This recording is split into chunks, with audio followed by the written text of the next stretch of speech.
कि एक TV debate हो रही थी। उसमें यह हुआ कि अमेरिका ने मदद पाकिस्तान को रोक दी। तो वो पाकिस्तान की तरफ से एक पत्रकार महोदया बैठी थी, उन्होंने कहा जी आपको मदद की ज़रूरत होगी, हमें मदद की ज़रूरत नहीं है। तो हमने कहा जी हम अमेरिका से क्या लेते हैं ये इंपॉर्टेंट नहीं है, हम अमेरिका को क्या देते हैं।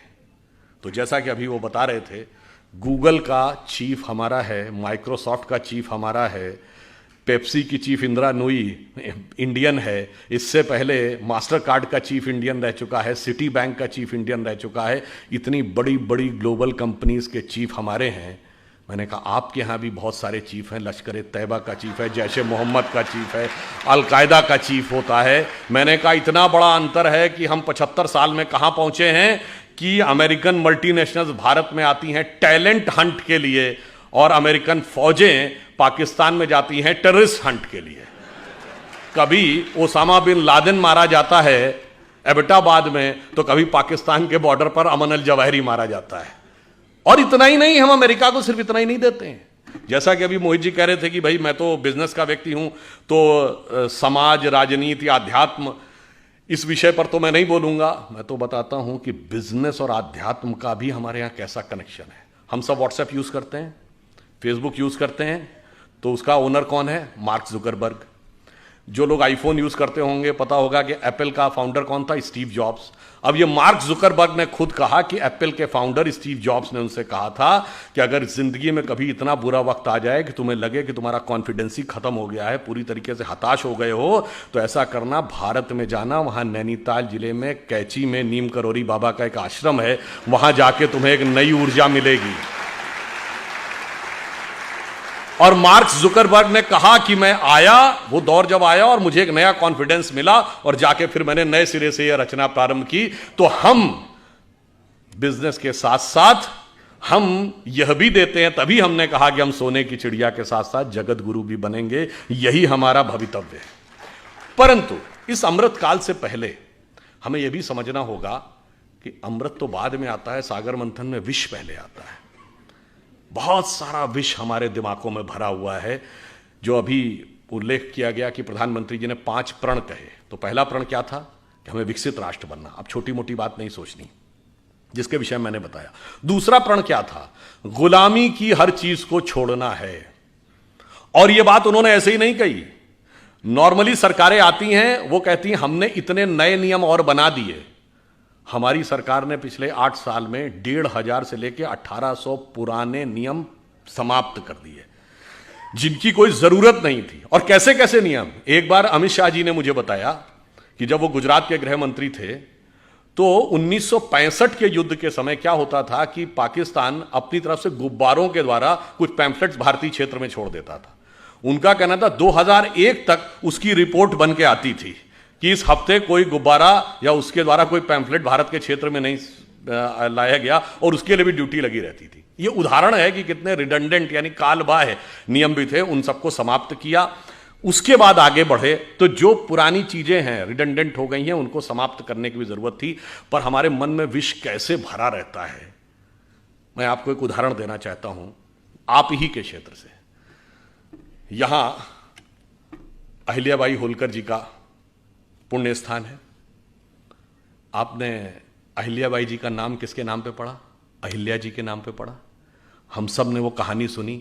गौतम ऋषि की पत्नी अहिल्या थी, इंद्र ने आकर संपर्क स्थापित कर लिया, इसलिए वो पत्थर बन गई। फिर भगवान राम के द्वारा उनकी मुक्ति हुई। कितना गलत है, महिलाओं के साथ कितना अत्याचार होता था, यही दिमाग में भरा हुआ है ना। पर आप में से किसी ने कभी ध्यान दिया कि अहिल्या शब्द और गौतम शब्द और राम शब्द का अर्थ क्या है? अहिल्या का अर्थ होता है जिसे हिलाया ना जा सके। देखिए, यह सब हमारे अंदर की चेतना के द्वंद्व का प्रकटीकरण है।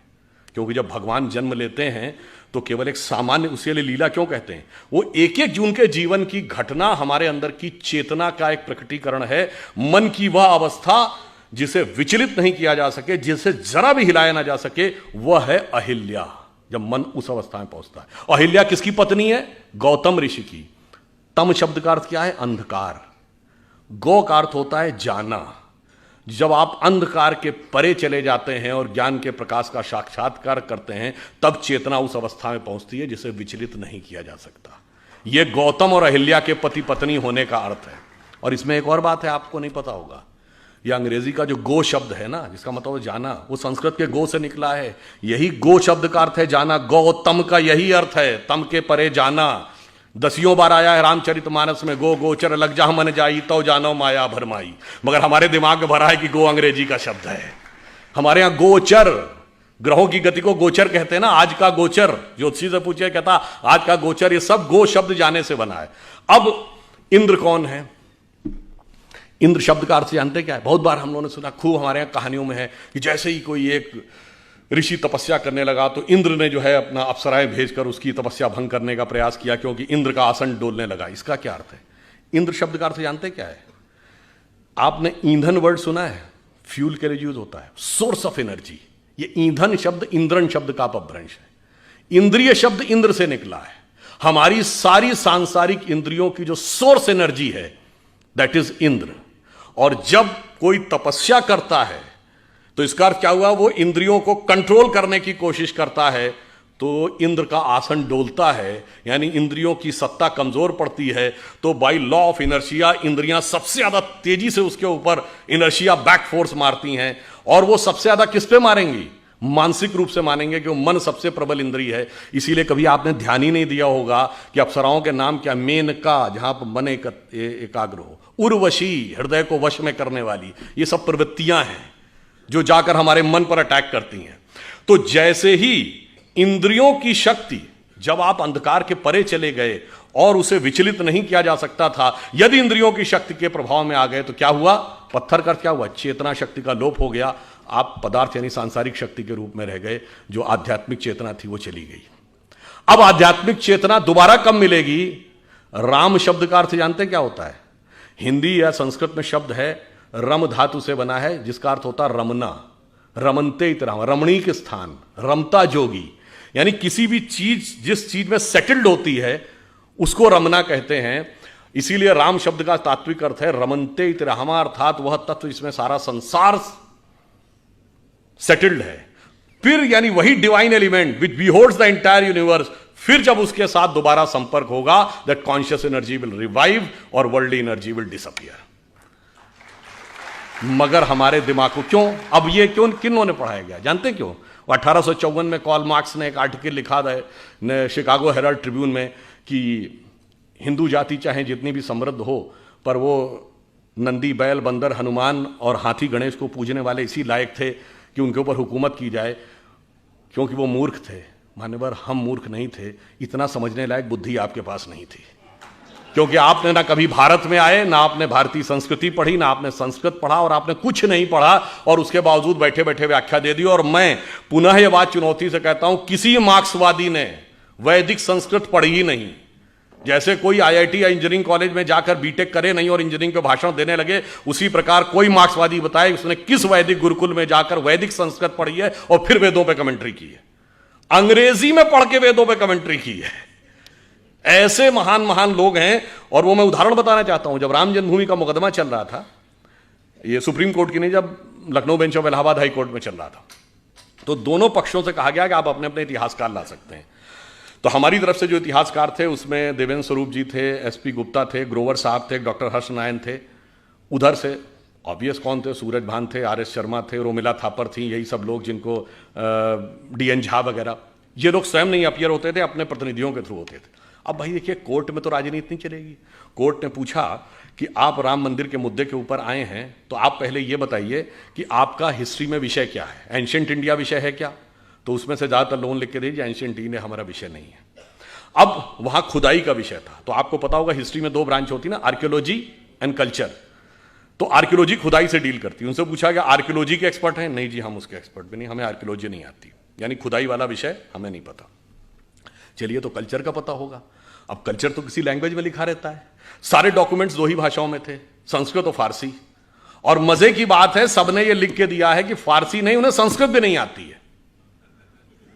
यानी ना खुदाई जानते थे, ना लिखाई जानते थे, और दावा ये सारी खुदाई जानते थे। वो आके हमको समझाते थे। जबकि हमारी तरफ से लोग ऐसे थे जो संस्कृत भी जानते थे, फारसी भी जानते थे। डॉक्टर हर्षनारायण श्रीवास्तव को मैं व्यक्तिगत रूप से जानता हूं, जितने बड़े संस्कृत के विद्वान थे उतने बड़े फारसी के विद्वान थे। इसलिए जब बाबरी मस्जिद वाले कोई डॉक्यूमेंट देते थे फारसी का और उसका ट्रांसलेशन करके देते थे, तो डॉक्टर हर्षनारायण को दिया जाता था टू वेट दैट ट्रांसलेशन, कि भाई ये ट्रांसलेशन है, ये यही है या इसमें कोई एक आध नुक्ते का हेर फेर है। इससे आप समझिए कि किस प्रकार की चीजें हमारे दिमागों में भरी गई और हमारा दिमाग किस तरीके से उन सारी चीजों से इफेक्ट हो गया, और किन लोगों ने भरी जिनको उसका कुछ भी एबीसीडी नहीं आती थी। वैसे ऑन द लाइटर नोट में कहूं, जब ये देवी अहिल्या जी वाला उल्लेख आता है तो तुलसीदास जी का जो पूरा साहित्य है ना, वो पूरा एक गंभीर राम भक्त साहित्य माना जाता है। पर एक ही आज जगह तुलसीदास जी ने हास्य रस का भी उल्लेख किया है।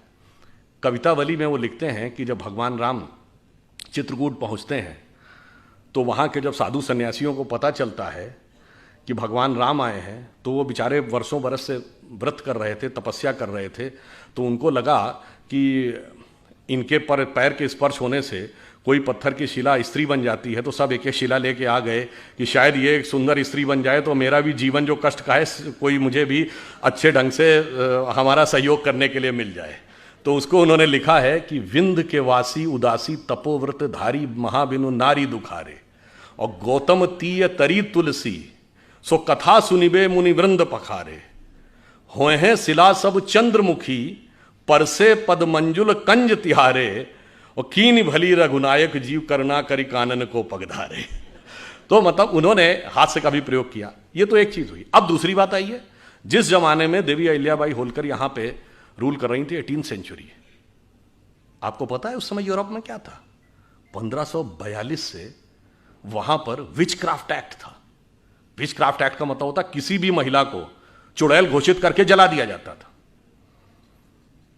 और वो समय जब भारत में चाहे रानी अहिल्याबाई हो, रानी दुर्गावती हो, कित्तूर की रानी चेन्नम्मा हो, वो मध्यकाल का दौर, चाहे छोटे मोटे राज्यों की रानी अबक्का हो या रानी लक्ष्मीबाई हो, वो यहां शासन कर रही थी। और वो लोग, और कौन, कोई भी चर्च घोषित कर देता था कि ये चुड़ैल है और उसको जला दिया जाता था। ये बाई पार्लियामेंट ये एक्ट था, ये ब्रिटिश पार्लियामेंट का एक्ट है। और आपको पता है वो एक्ट कब तक रहा है? 1951, 1951 में वो एक्ट रिपील किया गया है। और वो लोग हमको ज्ञान देते थे कि महिला समानता आप यहां नहीं है, महिला समानता तुम्हारे यहां थी। आपको पता है अंग्रेजी का ये शब्द विच हंट आप सबने सुना होगा। ये विच हंट शब्द उसी विचक्राफ्ट एक्ट से निकला है कि किसी भी औरत को विच घोषित करके फिर उसको पकड़ना और पकड़ के मौत के घाट उतार देना। हकीकत यह है कि विच हंट करने वालों ने हमारे खिलाफ विच हंट किया है कि हमें कहां कहां पे नीचा दिखाया जा सकता है। और इसलिए मैं ये कहना चाहता हूं, हमारे यहां स्थिति ये थी, ये तो हुई रूल करने की बात। वैदिक काल में 20-22 ऐसी विदुषी महिलाएं हैं, गार्गी, अपाला, लोपमुद्रा, मैत्रेयी, जिन्होंने बाकायदा वेदों पर व्याख्यान किया है, शास्त्रार्थ किया है। याज्ञवल्क्य का गार्गी के साथ शास्त्रार्थ, संध्या का ऋषि मेधातिथि के साथ शास्त्रार्थ। हम चुनौती के साथ कहते हैं दुनिया में कोई दूसरी धर्म संस्कृति बताइए जो धर्म ग्रंथ के ऊपर पहले तो डिस्कशन का पावर देती हो और डिस्कशन का पावर महिला को देती हो।